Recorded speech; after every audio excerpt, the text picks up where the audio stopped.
Pongan de pie y hagamos esa lectura. Romanos 10, del 1 al 10. Si ya lo tienen, vamos a leer.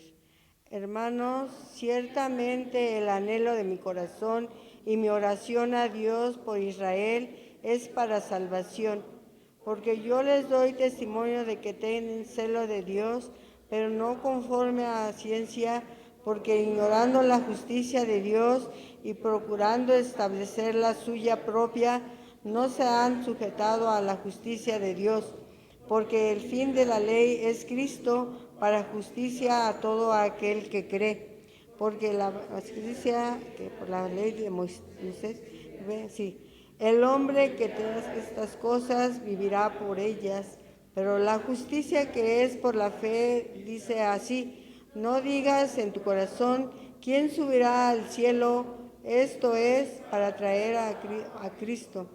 ¿O quién será al abismo? Esto es, para hacer subir a Cristo de entre los muertos. Mas, ¿qué dice? Cerca de ti está la palabra en tu boca y en tu corazón. Esta es la palabra de la fe que predicamos. Así usamos con tu boca que Jesús es el Señor y creyeres en tu corazón que Dios le levantó de los muertos, serás salvo.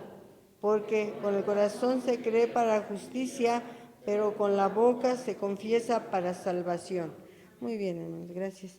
Vamos a cantar el himno número 136 del Himnario Popular. Himno número 136, Himnario Popular.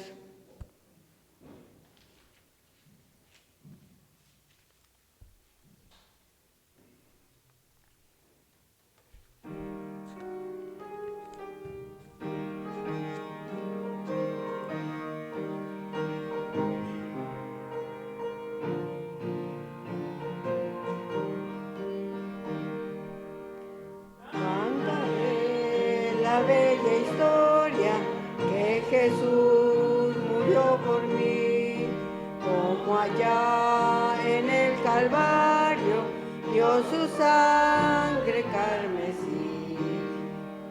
Cantaré la bella historia de Jesús mi Salvador, y con santos en la gloria a Jesús daré loor. A rescatarme, mil perdido me encontró, con su mano fiel y tierna al redil él me llevó. Cantaré la bella historia de Jesús mi Salvador, y con santos en la gloria a Jesús daré loor.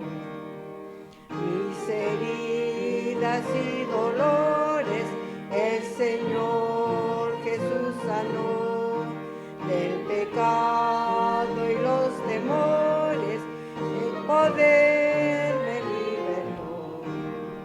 Cantaré la bella historia de Jesús mi Salvador, y con santos en la gloria a Jesús daré loor. En el río de la muerte el Señor me guardará, en su amor tan fiel y fuerte que jamás me dejará.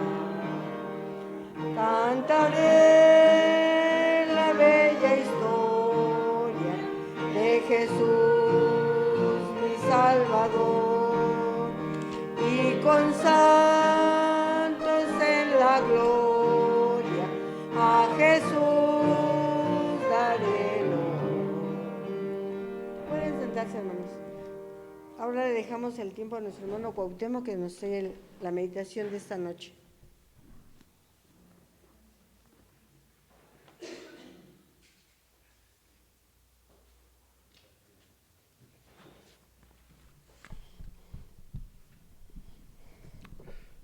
Hermanos, buenas noches.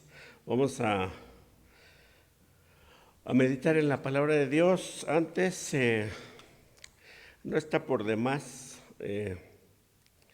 mencionar, dado el tema del que estamos rodeados este día 2 de noviembre y todo lo que está a nuestro alrededor, no es por temor de que alguien vaya a caer, sino de cuando en cuando recordarnos cómo debemos nosotros conducirnos en estos casos cuando hay muchas ofrendas a los muertos.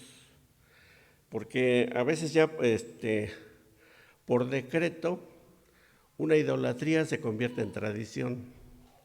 A veces por ley una idolatría se convierte en algo bonito, curioso, mexicano, ¿verdad?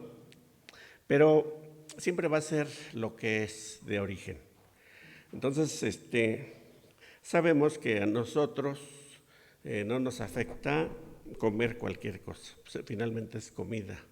Pero como nosotros queremos agradar a Dios, entonces sería bueno que recordemos no participar de lo ofrecido a los muertos. Luego entonces los muertos son ídolos. Y pues todo el 1 Corintios capítulo 8, prácticamente todo el capítulo, y el capítulo 10 dice, voy a leer solamente un versículo del capítulo 10 de 1 Corintios, que dice lo siguiente: mas si alguien nos dijere, esto fue sacrificado a los ídolos, no lo comáis, por causa de aquel que lo declaró y por motivos de conciencia, porque del Señor es la tierra y su plenitud. Así que no porque creamos que nos va a pasar algo, sino si a Dios no le agrada, pues a nosotros tampoco. Detrás de cualquier ofrecimiento están los demonios, también lo dice la Biblia. Entonces, bueno, nada más nos recordamos esto, y si algunos hermanos escuchan en otro lugar, pues también tenemos este recordatorio de la palabra de Dios. Este mes vamos a continuar con el estudio de la carta a los romanos. El año pasado vimos una primera parte y en este mes de noviembre vamos a ver la segunda parte. Hoy iniciamos en este capítulo 10, de los versículos del 1 al 10, donde hemos leído, y les pido que hagamos oración para que Dios nos ayude. Padre nuestro, te damos muchas gracias por todas tus bendiciones. Te pedimos perdón por nuestros pecados y te rogamos, Señor, que nos ayudes a comprender tu palabra para esta tarde, para esta noche, y que sea de provecho para nuestra vida espiritual. Gracias te damos por permitirnos tener acceso a ella. En el nombre de Cristo Jesús. Amén. El título del sermón es Confesando a Cristo, Romanos 10, del 1 al 10. Confesar compromete y genera responsabilidad de cumplir y sostener aquello que se ha dicho. Esto también se aplica a confesar que Jesús es el Salvador. Nos compromete y genera en nosotros una responsabilidad que tenemos que cumplir. La carta, como esta es la primera vez del mes que vamos a abordar la carta, pues vamos a hacer una pequeña introducción. La carta o epístola a los romanos es la más amplia de las cartas que escribió el apóstol Pablo. Es la más conocida y la más consultada de las que escribió. Al mismo tiempo, la que ha generado más cantidad de comentarios y estudios teológicos. Eso ha dado como resultado, pues, varias interpretaciones. Inclusive el estudio de la Carta a los Romanos ha causado polémicas fuertes que a veces rayan en lo no cristiano. Por ejemplo, nada más un ejemplo. El calvinismo fue concebido en su mayor parte tomando como referencia, según ellos, la carta a los romanos. Por eso digo, según ellos, porque no necesariamente las interpretaciones de los calvinistas son las que vienen aquí. ¿Sí? Entonces, eso, tenemos esa conciencia. Pero también se ha causado polémica al respecto del escritor, que es Pablo, porque algunas de las afirmaciones sobre sí mismo, o sea que él habla de sí mismo, tanto en los romanos como en otras cartas, ha generado que las opiniones sean de él diversas respecto a su personalidad. Algunos lo consideran el más grande apóstol, mientras otros ni siquiera le conceden el título de apóstol. Algunos incrédulos lo consideran el creador, fíjense, el creador del cristianismo. Y pues claro, por no saber discernir la palabra de Dios. Y otros lo consideran uno que vino a causar dificultades en el ámbito cristiano. O sea, de ese tamaño es la carta a los romanos y el autor, ¿sí? Pero vamos a decir brevemente a qué se debe todo eso. Ya desde los tiempos de los apóstoles, leer algunas de las cosas que Pablo escribió provocaba malos entendidos, aún entre creyentes. Porque algunos comentarios de Pablo aparentemente contradicen el Evangelio. Digo, fíjense, estoy diciendo aparentemente, ¿sí? Y entonces así lo utilizaron algunos para generar inclusive otras doctrinas, como ya hablábamos, por ejemplo, ahorita del calvinismo, pero hubo otras corrientes, ¿no? Por ejemplo, fíjense en cambio aquí, segunda de Pedro 3, del 15 al 16. Aquí está escribiendo el apóstol Pedro y dice, la segunda de Pedro 3, 15 y 16. Y tener entendido que la paciencia de nuestro Señor es para salvación, como también nuestro amado hermano Pablo, según la sabiduría que le ha sido dada, os ha escrito.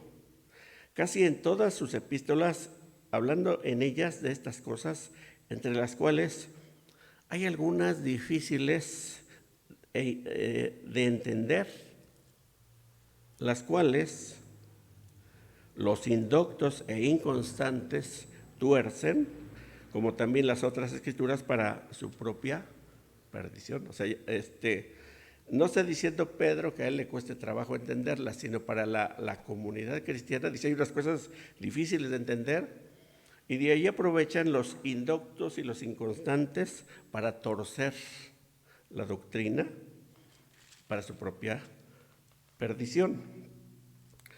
Al cristiano fiel, pues no lo desviaban, sino al indocto. ¿Qué es un indocto?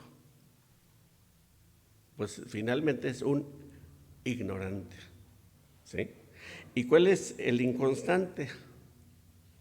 El falto de fidelidad al Señor.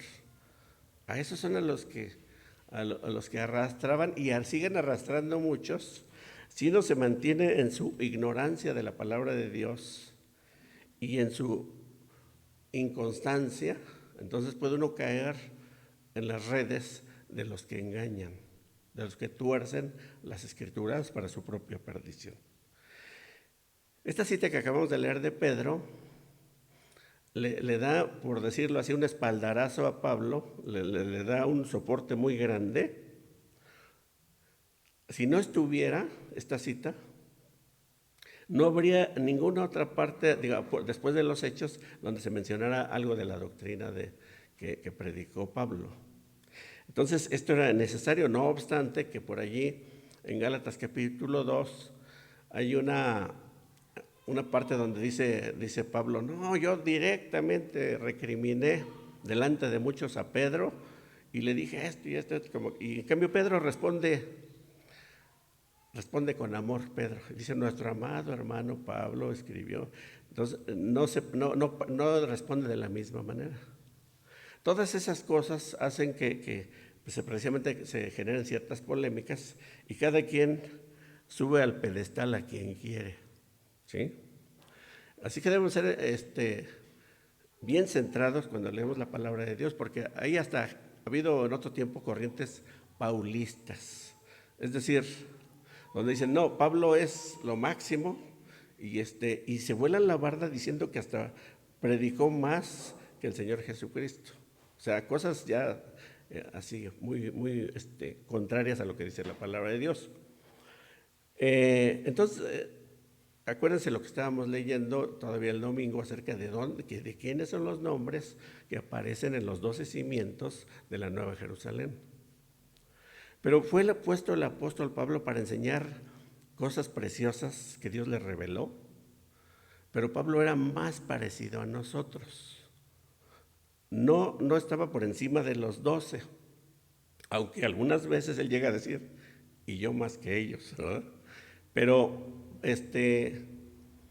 tenemos que tener esto bien preciso, ¿no? Y lo que Dios le inspiró, pues es la palabra de Dios, pero se tiene que leer con cuidado, ¿sí? Como toda la Biblia.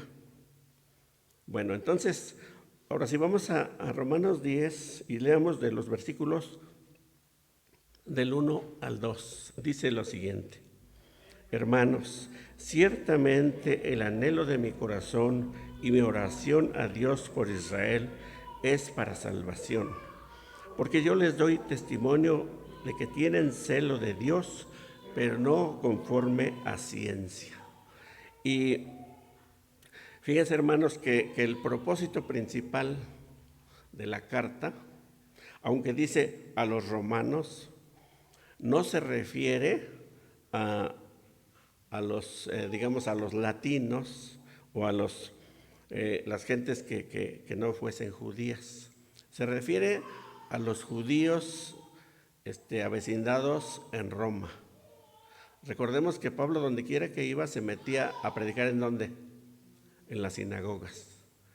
Entonces, de hecho, las primeras iglesias crecieron con muchos judíos convertidos, o se fundaron con muchos judíos convertidos, pero también pues con unos que eran gentiles. ¿Y por qué se dirige primeramente a los judíos cristianos? Porque los judíos cristianos tenían una dificultad para admitir que los gentiles se salvaran. Y decían, todo ha sido para nosotros, los profetas fueron de entre nosotros, y los patriarcas, y los grandes reyes, y la historia. Entonces vino Jesús, ya creímos en él, también es para nosotros, ¿no? No sabiendo que el Señor vino a todo el mundo. Anunciado desde los tiempos de Abraham, dice que su simiente sería como la arena del mar. Entonces, a los judíos convertidos les costaba mucho trabajo, porque inclusive llegaban a pensar, oye, pero entonces, ¿de qué sirve que conozcamos la ley? Si ahora resulta que entonces creemos en Jesús y ya lo demás ya queda afuera. Y por eso él, en la carta a los romanos, si se fijan desde el primer capítulo, está un continuo mostrarles y demostrarles lo que es estar en Cristo, ¿sí? Y aquí entonces encontramos lo que él está diciendo en estos dos versículos.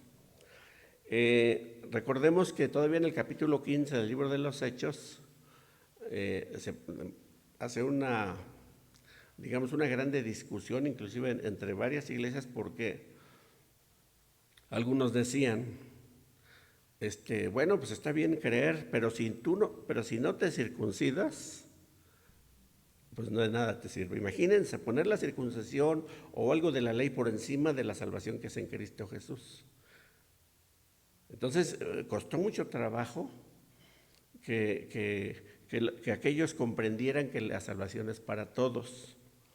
Por eso aquí Pablo les dice esto: mi oración es para que Israel se salve.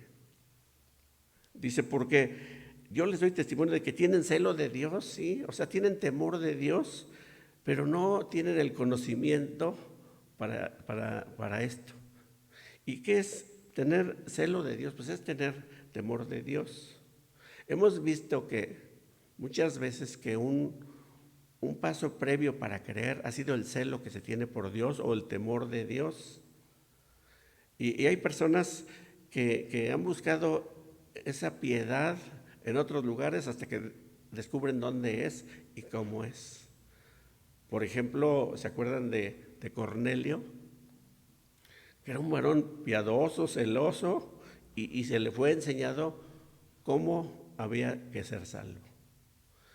Entonces es importante que entendamos o comprendamos por qué fue esa carta escrita en principio para los que conocían la ley, pero que ahora esa carta, que aquí sí fue escrita en principio, no quiere decir que sea solamente para ellas, es para todos. Es como si, por ejemplo, el Evangelio de Mateo se escribió primeramente también para que algunos o los judíos comprendieran muchas cosas, pues no quiere decir que el Evangelio de Mateo sea exclusivo para ellos. Es la palabra de Dios para todos, la revelación de Dios para todos sus hijos. Así que aquí vemos que decíamos, Pablo tiene esa preocupación de que los de su nación se salven. Porque fíjense, ellos tenían, decíamos, temor de Dios. Tenían conocimiento de la ley.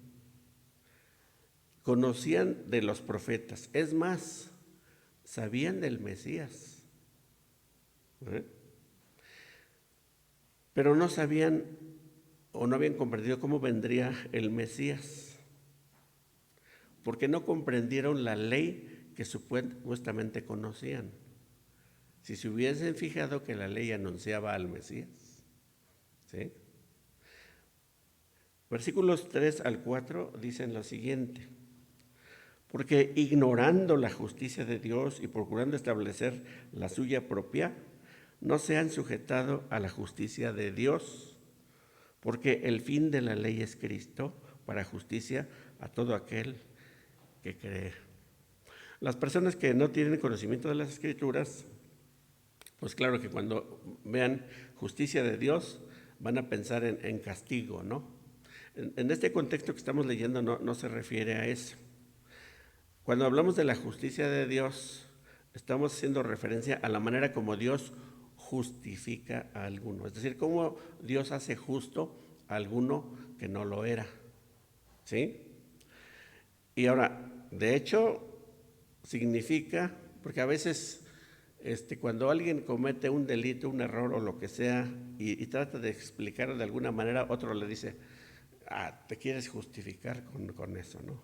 Entonces, un poquito en ese sentido de pasar por alto las cosas, pero no totalmente así. Es decir, porque la Biblia dice que Dios pasa por alto esos pecados de una persona, pero no quiere decir que simplemente, pues no pasó nada, no te preocupes, como a veces escuchamos, no pasa nada.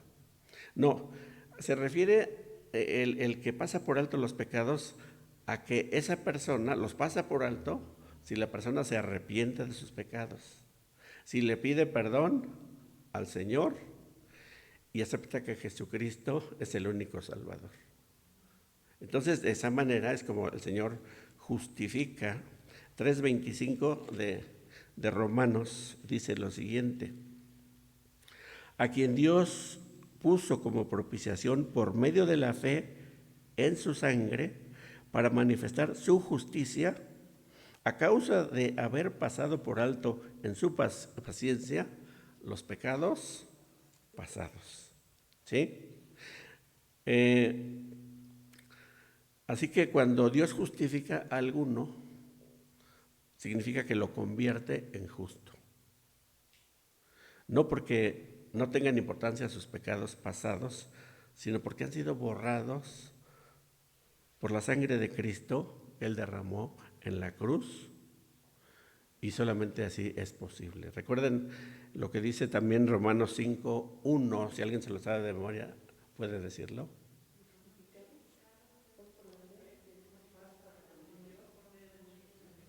Sí, y esa es una de las Este versículo es uno de las partes centrales de la carta a los Romanos.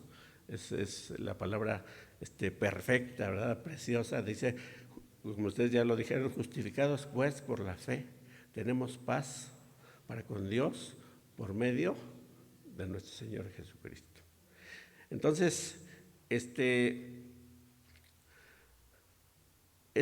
sí hubo un pago por los pecados.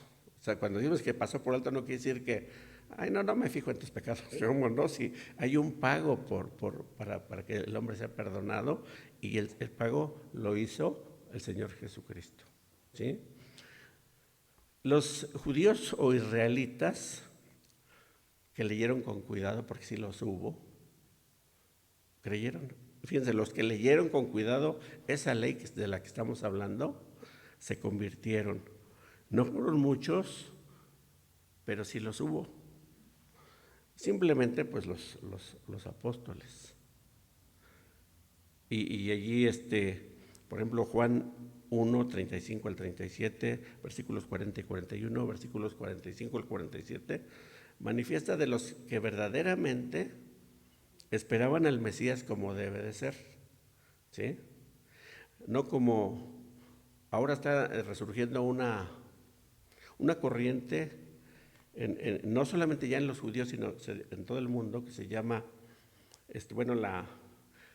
el advenimiento del Mesías conforme a un judío que se llamó Walter Benjamin, que decía que para él, y muchos le están creyendo así, pues a lo mejor así les conviene, él creía firmemente en el Mesías, pero que el Mesías no era una persona, sino era ser librado de algo, ¿sí?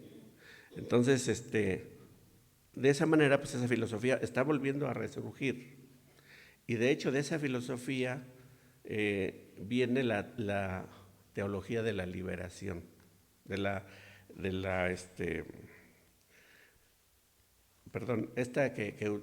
en Latinoamérica surgió, ¿sí?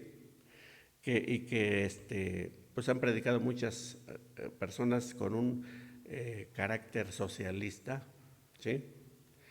Y bueno, pues está de moda, ¿verdad? Pero el Mesías, pues es el Cristo, ¿sí? Y hubo unos que sí lo comprendieron de esa manera. Así que aquí claramente también cuando dice, y acabamos de leer, que dice, el fin de la ley es Cristo. Y en Gálatas, Pablo, habiendo crecido bajo la ley, dice, soy muerto para la ley a fin de vivir para Dios.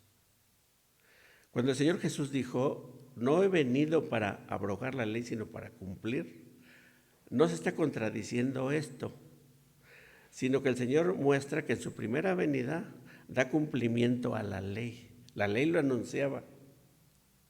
Y el Señor viene y Él cumple entonces la ley en su persona, en su ministerio, en todo. Y dice, antes era esto, pero ahora es esto, ¿sí? Entonces, ese es lo que la Biblia nos enseña, tomando todos los textos relacionados con esto.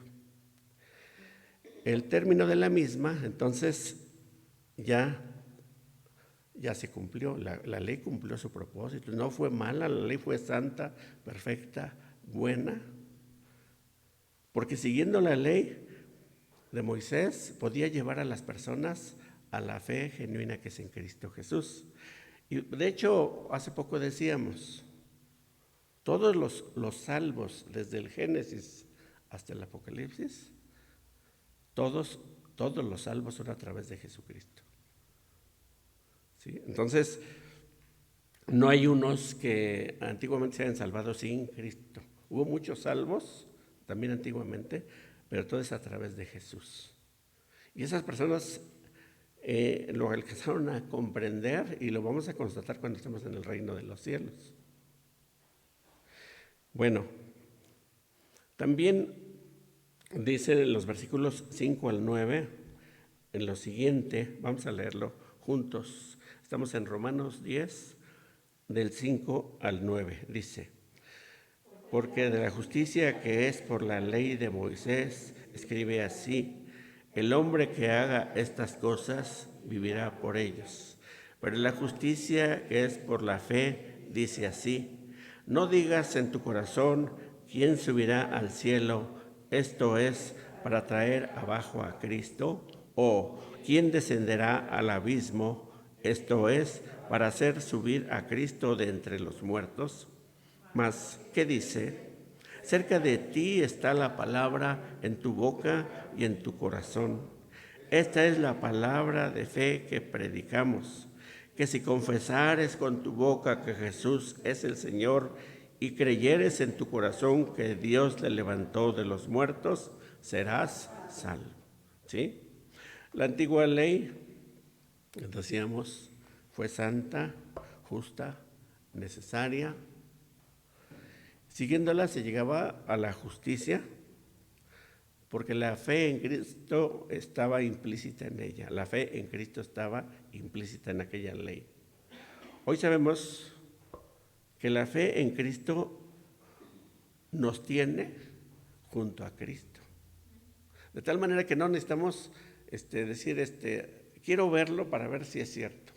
O sea, tráiganlo de arriba o de abajo, donde esté, para constatar. No dice, ¿dónde está? Esto está cerca de ti.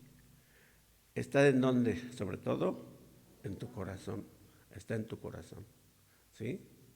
Por eso Jesús es el Emmanuel, que es Dios con nosotros, que indica que a través del Santo Espíritu de Dios está en nosotros y está con nosotros. ¿Sí? No es necesario físicamente traer algo o trasladar a alguien, sino está en nosotros mismos. Y entonces, este es el Evangelio. Y su Evangelio está en nuestra vida. Y eso es lo que predicamos. Y es lo que tenemos que predicar. Los que tienen que hacer, lo que tienen que hacer los que han de creer, pues ya lo hemos dicho, es arrepentirse de sus pecados, confesar que Jesús es el Salvador, que es el Dios vivo y verdadero, aunque no conozcan la ley.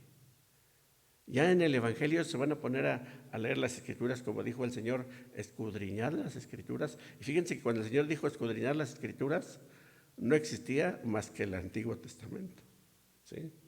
Entonces ya ellos en el Evangelio, claro que también traspasa esos tiempos y abarca lo que ahora tenemos toda la Biblia, ¿no? Pero toda la Biblia es la palabra de Dios. Y tenemos que estudiarla, y al estudiarla arribamos a ese conocimiento que necesitamos.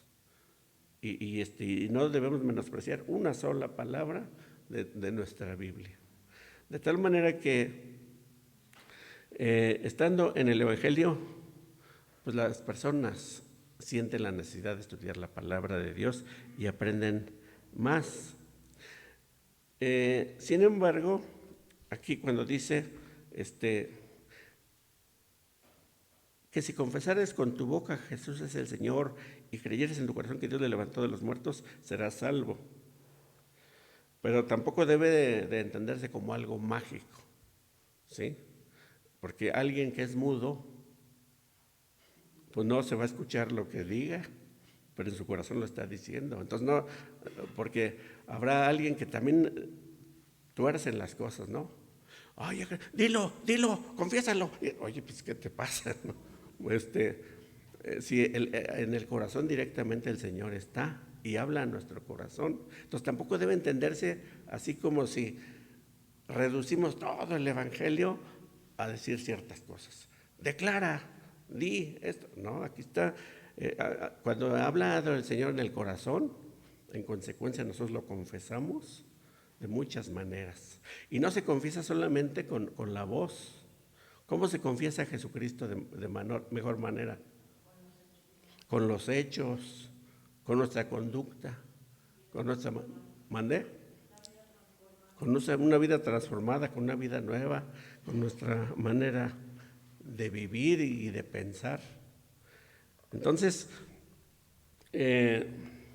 dice también el versículo 10, porque con el corazón se cree para justicia, pero con la boca se confiesa para salvación. El que cree en Jesucristo es porque lo tiene primeramente en su corazón y lo confiesa con su boca, con su conducta, y como dice 1 de Juan 2:6, que el que dice que es cristiano debe andar como él anduvo. ¿Sí? Hermanos, debemos anhelar en nuestro corazón que todos los incrédulos que conocemos se rindan al Señor Jesucristo. O sea, no está mal orar por todo el mundo, ¿no? Pero eso es un poquito, a veces un poco ambiguo. Decir, por ejemplo, Señor, te pido por todos los incrédulos del mundo, te pido por todos los pobres del mundo, te pido ¿por qué no oramos primeramente por los que conocemos? ¿Sí? Entonces, así como Pablo en este momento dice, se circunscribe a Israel, dice, ¿sabes qué? Estos que yo conozco, que son duros y que conocen, yo quiero que ellos se conviertan. Nosotros queremos que los mexicanos se conviertan, que se conviertan nuestros vecinos, nuestros cuñados, nuestros primos, etcétera, ¿no? Entonces, hay que anhelar en nuestro corazón que los incrédulos que conocemos se rindan al Señor Jesucristo, pero no se quedará en un anhelo, sino ese anhelo cómo se va a traducir en una petición al Señor por todos ellos. Debemos orar por ellos y darles ejemplo de buen testimonio. Nosotros vivimos bajo la ley del Evangelio, por eso somos evangélicos. Y el Señor Jesucristo no está lejos, sino está tan cerca como cada uno lo quiera y lo viva. Todo aquel que ha creído está dentro de la justicia de Dios, ¿sí? Pues vamos a orar, ¿sí? Y vamos a ponernos de pie y de esta manera también nos despedimos. Muchas gracias te damos, nuestro Dios, por tu palabra en esta carta a los romanos, Señor, que nosotros debemos siempre disfrutar la lectura de tu palabra y siempre, Señor, estar atentos a lo que tú demandas de cada uno de nosotros. Gracias te damos por recordarnos esta doctrina y este mensaje. Y, Señor, ahora que nos retiramos, te pedimos que guíes nuestros pasos y seamos dóciles a tu guía. Gracias te damos por todo. En el nombre de Cristo Jesús. Amén.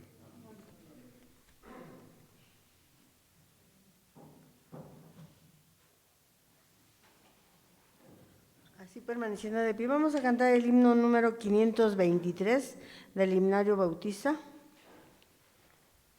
Y de esta manera quedaremos despedidos. Después escucharemos un postludio y podremos salir.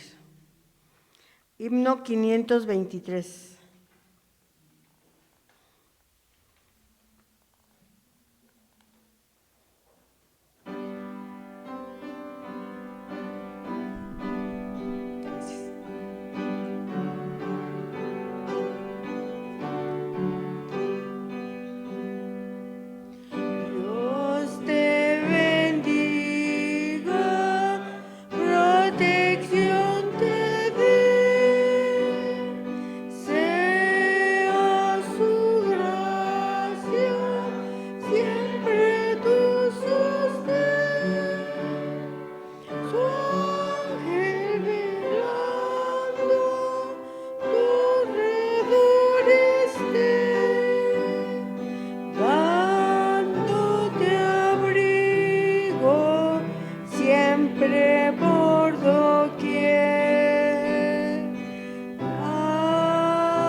Gracias, hermanos. Pueden sentarse.